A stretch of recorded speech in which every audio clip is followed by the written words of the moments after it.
Stephen Funaki Adams. This mountain of a man was born in Rotorua, New Zealand in 1993. Yes, I really am invested enough in this damn tape to go all the way back to this man's birth to contextualize it. Bear with me.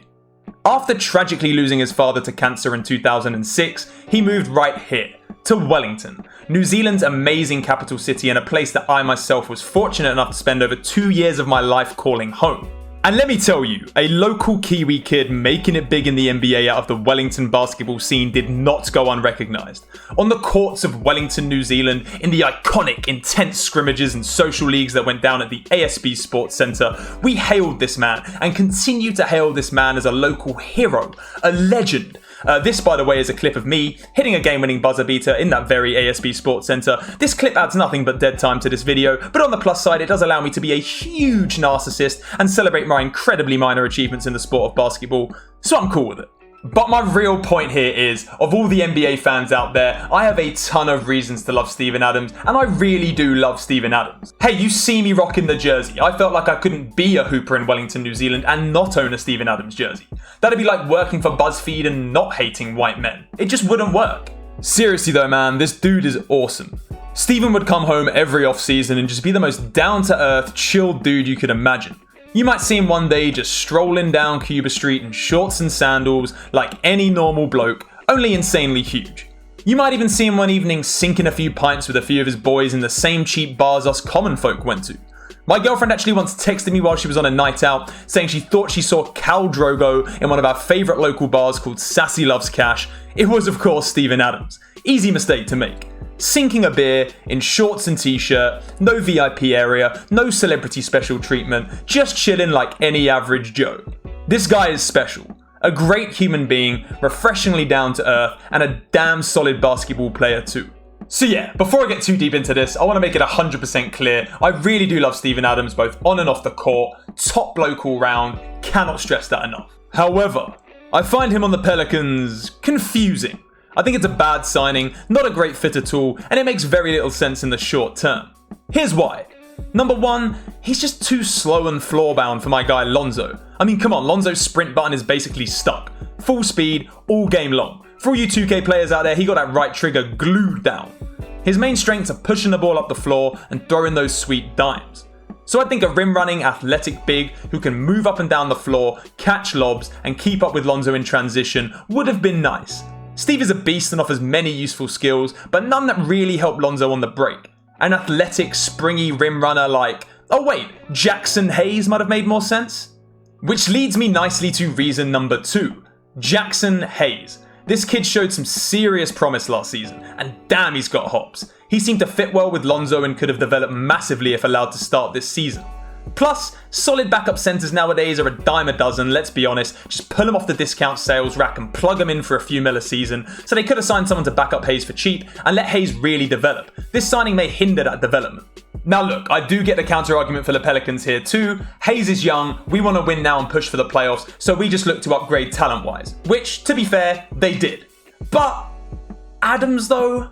Really? To be fair, I suppose it's not like there were any Clint Capellas or Bam Adebayos on the market, so maybe upgrading with an athletic rim runner just wasn't feasible. Fair enough. But even then, if you cannot sign a rim-running athletic big, the second priority for a big after that for the Pels should probably be a floor-spacing, defensive-minded big who can create space for the Pelicans' talented young players and offer Zion some much-needed help on defense. Because Zion looks like the world's largest traffic cone out there right now. It's tough. Think a Brook Lopez. Obviously, Brook himself wasn't really available, but Christian Wood was out there, who would have been a great fit, assuming the Pelicans could have begged him to return to New Orleans.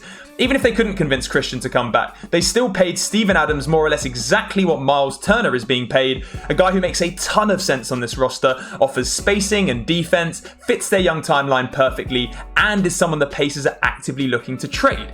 If you're paying Miles Turner money to a starting center, why not pay it to, I don't know, Miles Turner? He wouldn't have cost them too much in a trade, and the Pelicans are so rich in assets, it felt like an obvious choice. And my third and final main point here is linked to my guy Miles Turner: spacing. Adams' lack of speed and athleticism may be a suboptimal fit with Lonzo, but his lack of floor spacing, especially in a starting lineup that already has Eric Brick City Bledsoe and Zion Williamson, could be an even bigger issue.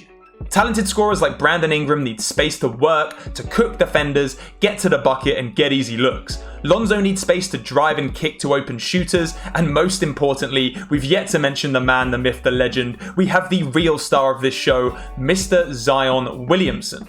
What this big body behemoth Zion really needs above anything else is space. No, not that kind of space, Jesus, this kind of space. Wide open space for him to roam, to throw all that damn mass around and wreak some damn havoc. The last thing he needs is arguably the only dude in the NBA who's actually bigger than him, clogging up that paint and hanging out around the rim.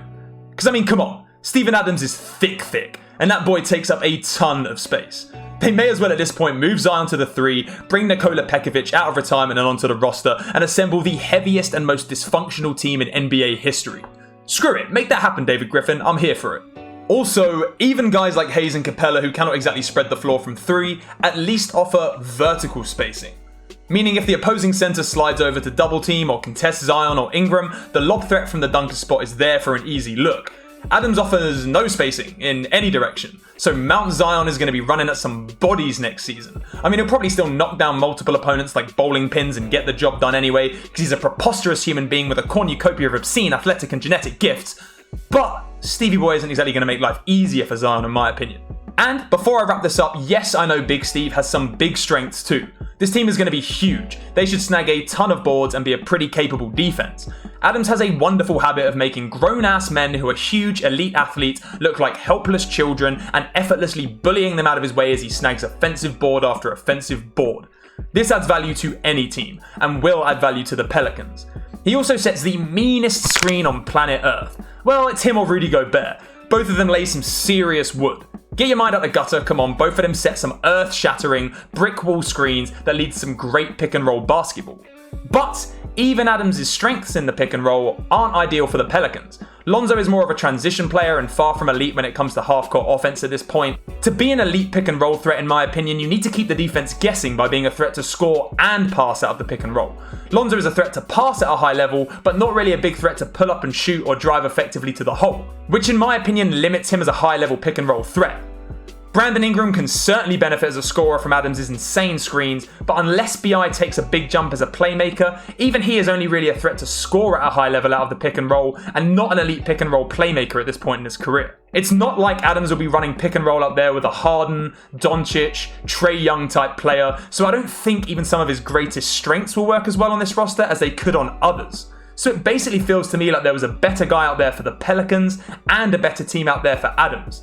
A less than ideal fit on all sides. So yeah, that's about it. I needed to vent, so I vented. To be fair, a lot of this take depends on what the Pelicans do next. If they are cold-heartedly and ruthlessly viewing Adams as nothing more than a $17-18 million asset that they can flip with a ton of picks, all the assets that they have for some huge all-star level player, then fair enough, that might actually work. However, on the flip side, if David Griffin is in his office right now, patting himself on the back and saying, yes, Steven Adams is a piece that will propel us to a playoff berth, no doubt, then yes, sorry Chief, this just ain't it. I guess only time will tell if this move helps propel the Pelicans into a high-level, bruising defense and a great rebounding team that makes the playoffs, or if things go completely the other way and this turns them into a sort of slow, clunky offense with minimal spacing that hinders the development of its young stars. I personally think it's more likely to be the latter, unfortunately, but I really hope I'm proven wrong because I love me some Steven Adams. I think this Pelicans team is incredibly talented and I want him and the team to succeed. So yeah man, we got there, we finally got there. Thank you for watching, thank you for allowing me to vent. I know this is a little bit different to the stuff I normally post, so please drop a like and a comment down below if you're feeling this type of thing. I would love to make random NBA rant videos whenever something comes to mind. I find this really therapeutic, it's like a group NBA therapy session. So yeah, drop a like and a comment down below if you want to see more of this. I would love to make more of this type of content. And of course, don't forget to subscribe and hit the bell on the way out so you don't miss any future NBA content. And as of right now, I'm about to go and get some shots up in my Steven Adams jersey, so I'll catch you guys in the next video. Goodbye. My brother Moses, he called me last night. Oh, bro, Steven God, he's amazing. Yeah, man, just hyping him up for the greater good of the team. Man, I'm corny, eh? That's corny, man. What's up, brother? Like I could learn a lot from him. Yeah, hence the extensionis. Sounds like a Harry Potter spell, mate.